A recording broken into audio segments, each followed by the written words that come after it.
Ankleshwar GIDC પોલીસે ભડકોદરા ગામના Nobel market સ્થિત લીઝા એન્ટરપ્રાઇઝના ગોડાઉન ખાતે દરોડો પાડી મહિન્દ્રા એસયુવી 300 ગાડીમાંથી વિદેશી દારૂનો મોટો જથ્થો ઝડપી પાડ્યો હતો।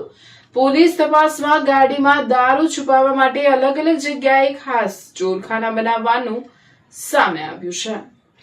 અંકલેશ્વર જીઆઈડીસી પોલીસે ભડકોદરા ગામના નોબલ માર્કેટ સ્થિત લીઝા એન્ટરપ્રાઇઝના ગોડાઉન ખાતે દરોડો પાડી મહિન્દ્રા ટીયુવી 300 ગાડીમાંથી વિદેશી દારૂનો મોટો જથ્થો ઝડપી પાડ્યો હતો। પોલીસ તપાસમાં ગાડીમાં દારૂ છુપાવવા માટે અલગ અલગ જગ્યાએ ખાસ ચોરખાના બનાવવામાં આવ્યા હોવાનું સામે આવ્યું છે।